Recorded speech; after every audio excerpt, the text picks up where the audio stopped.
वो है कि सच्चा प्रेम अकेलेपन से बचना नहीं है। सच्चा प्रेम बहता हुआ अकेलापन है। अकेले रहने में कोई इतना खुश रहता है कि वो इसे बांटना चाहता है। अब इसको समझते हैं। अभी हम जिस प्रेम को देखते हैं वो होता है अकेलेपन से भागने वाला प्रेम। आप ये देखें कि 14-15 साल के बच्चे जिसे प्रेम समझते हैं वो प्रेम नहीं है, वो है किसी से जुड़ जाना, अपनी खुशियों के लिए किसी से जुड़ जाना। जब प्रेम किसी चाहत के साथ किया जाता है तो वो शोषण का रूप ले लेता है, और जो शोषण है वो कभी भी आनंद लेकर नहीं आ सकता।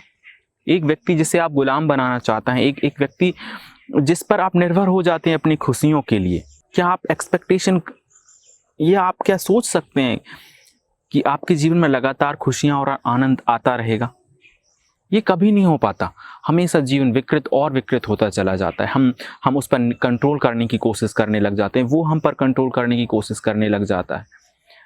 आज आप देखेंगे कि पति पत्नी, आज विवाह होता है और विवाह इतनी विकृत संस्था हो गया है कि अब इसे सुधारना मुश्किल हो गया है। एक विवाह जो प्रेम से निकलना चाहिए था, हम विवाह से प्रेम निकालने की कोशिश कर रहे हैं। हम पहले अरेंज मैरिज करते हैं, हम पहले एक सामाजिक विवाह, एक संस्था के तौर पे विवाह को करते हैं।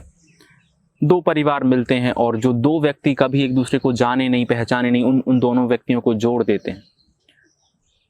और जैसे आप एक जानवर के साथ भी रहेंगे ना कुछ समय के लिए, तो आपको एक उससे अटैचमेंट हो जाती है और हमें लगने लगता है कि ये प्रेम है, जबकि प्रेम हमारा व्यक्तित्व होता है। और जीवन साथी का चुनाव तो बहुत ही महत्वपूर्ण है। ये तो उस प्रेम की अवस्था में एक अलग ही चुनाव होता है। उस प्रेम में भी जब हम सभी से प्रेम करने लग जाते हैं तब भी सभी के लिए प्रेम एक अलग बात होती है, और जीवन साथी के तौर पे किसी को चुनना एक अलग बात होती है। तब भी उस अवस्था में भी तो सोच कर देखिए कि वो जीवन विकृत क्यों नहीं होगा।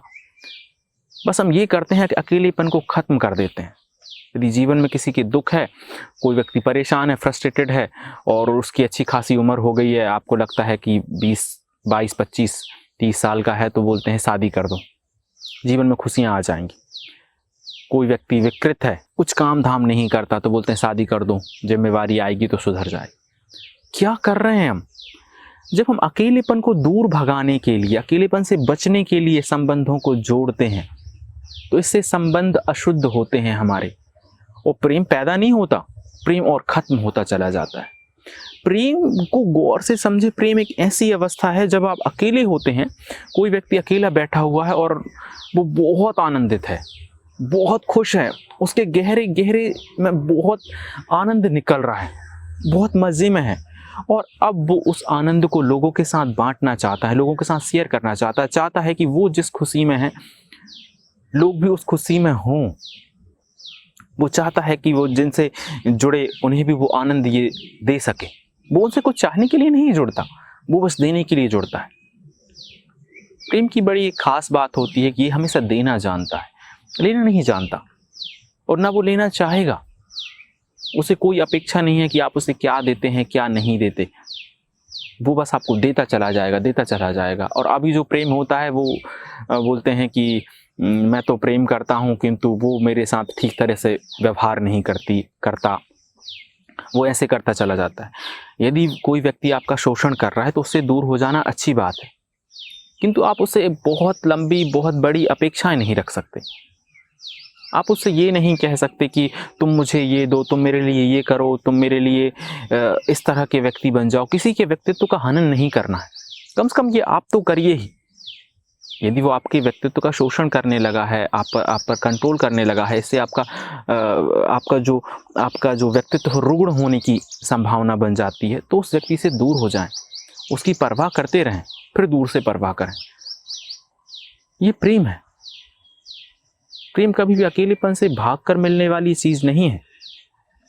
आज जब आप देखते हैं कि 18-19 साल के बच्चों को प्रेम होता है और 1, 2, 3, 4, 5 ऐसे कई सारे प्रेम होते चले जाते हैं, वो बस कुछ नहीं, अकेलेपन से भागना है। इंसान खाली बैठना पसंद नहीं करता। आप देखेंगे जैसे ही खाली बैठेगा फोन निकाल लेगा, जैसे ही खाली बैठेगा कंप्यूटर खोल लेगा, जैसे ही खाली बैठेगा कुछ काम करने लग जाएगा। कई सारे लोगों को देखना आप देखेंगे कि रविवार को जिस दिन छुट्टी होती है, लोग 6 दिन प्लानिंग करते हैं छुट्टी की कि हम छुट्टी मनाएंगे और उस दिन आराम करेंगे। पर क्या करता है वो व्यक्ति आराम? वो नहीं करता। जैसे ही रविवार आता है, सुबह उठेगा और काम में लग जाएगा। कहीं पुरानी टीवी खोल लेगा, कहीं पुराना फ्रिज खोल लेगा, कहीं वॉशिंग मशीन को रिपेयर करने लग जाएगा, कहीं सफाई करने लग जाएगा, गाड़ी को धुलने लग जाएगा। खाली नहीं बैठ सकते। खाली बैठते हैं तो खुद से मिलना हो जाता है, हमारे बीच भीतर की अशांति निकलने लग जाती है बाहर। और इसी अशांति को खत्म करने के लिए मेडिटेशन करते हैं ताकि प्रेम का सृजन हो सके। ध्यान और प्रेम अलग अलग नहीं है, ये एक ही है। जब चित्त शांत होता है गहरे में, तो हम खुद को स्वीकार करते हैं, जैसे हम हैं वैसे स्वीकार करते हैं, और ये स्वीकार हमारे अंदर प्रेम लेकर आता है। हम लंबे समय तक अकेले आनंद में रह सकते हैं, बहुत आनंद में। और जो व्यक्ति अकेले आनंद में रह सकता है वही किसी व्यक्ति के साथ आनंद में रह सकता है। दो भिखारी कभी एक दूसरे से प्रेम नहीं कर सकते, दो मालिक एक दूसरे से प्रेम कर सकते हैं। मेरे पास बहुत आनंद है, मैं अकेले में बहुत आनंदित हूँ, बहुत खुशी हूँ, और एक मैं ऐसे व्यक्ति से जुड़ूंगा जो अकेले में बहुत आनंदित है, बहुत सुखी है, तो आनंद दुगना, कई गुना, चौगुना हो जाएगा। किंतु दो भिखारी की मुझे आनंद चाहिए, मुझे खुशी चाहिए, मैं लालची हूँ उन खुशियों के लिए, ये संबंध में रुग्णता लेकर आएगा, और इसे हम प्रेम नहीं कहते। फिर लोग बोलते हैं कि यार मैंने तो प्रेम विवाह करा था, फिर ये अशांति कैसे, ये प्रेम ऐसा कैसे हो गया, प्रेम से दुख क्यों आ रहा है? प्रेम से दुख नहीं आता, कभी प्रेम से दुख नहीं आता। प्रेम में जो रुग्णता आ जाती है, जो कोमल फूल होते हैं उनको संभाल कर रखना पड़ता है, वो जल्दी बीमार पड़ जाते हैं। प्रेम हमारा व्यक्तित्व है, पर उसे हमें संभाल के रखना पड़ता है। वो कठोर नहीं है कि हमेशा बना रहे, उसके लिए आपको अलर्ट और अवेयर होना पड़ता है। कब आप किसी का शोषण करने लग जाते हैं आपको पता ही नहीं चलता, कब आप अपनी बीवी का शोषण करने लग जाते हैं आपको पता ही नहीं चलता। वो समर्पित है आपके लिए, इसका ये मतलब नहीं है, या इसका ये अर्थ नहीं है कि आप उस पर कंट्रोल करने लग जाएं, उसके जीवन के सारे फैसले लेने लग जाएं।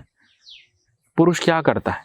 वो तय करता है कि महिला घर से बाहर जाएगी या नहीं, वो तय करता है कि महिला अपने परिवार, उसकी निजी संबंधियों से मिलेगी कि नहीं मिलेगी, वो तय करता है कि घर में खाने में आज क्या बनेगा, वो तय करता है कि वो क्या पहनेगी, क्या नहीं पहनेगी, किससे मिलेगी, किससे नहीं मिलेगी, वो तय करता है कि वो बाहर जॉब करेगी, नौकरी करेगी या नहीं करेगी, वो तय करता है कि वो बिजनेस करेगी या नहीं। तुमने एक व्यक्ति को खत्म कर दिया, तुमने एक व्यक्ति को मार डाला, और व्यक्ति को मारना परमात्मा को मारने के समान है। तुमने उसकी जान ले ली, क्योंकि तुम सिर्फ अपना अकेलापन मिटाना चाहते हो, और अपने अकेलेपन को मिटाने के लिए तुम उसको प्रेम का नाम दे देते हो। और आजकल तो झूठा प्रेम चलता है। झूठा प्रेम कैसे? कि आप किसी के पीछे चलते रहो, चलते रहो, चलते रहो, और उसे ये यकीन दिला दो कि तुम उसके बिना रह नहीं सकते।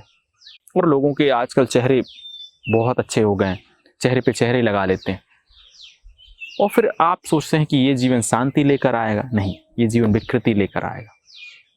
तो गौर से समझें कि जो व्यक्ति अकेले में खुश रह सकता है, ये तुम अकेले में खुश नहीं हो, तो प्लीज किसी से प्रेम मत करना, क्योंकि वो प्रेम है ही नहीं। प्रेम तो सृजन है, प्रेम तो फूटता है, प्रेम फूटता है तो फल देने का मन करता है एक वृक्ष का।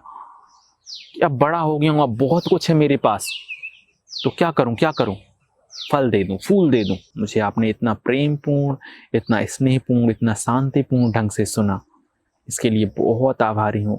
आप सभी के अंदर उपस्थित परमात्मा को मेरा प्रणाम।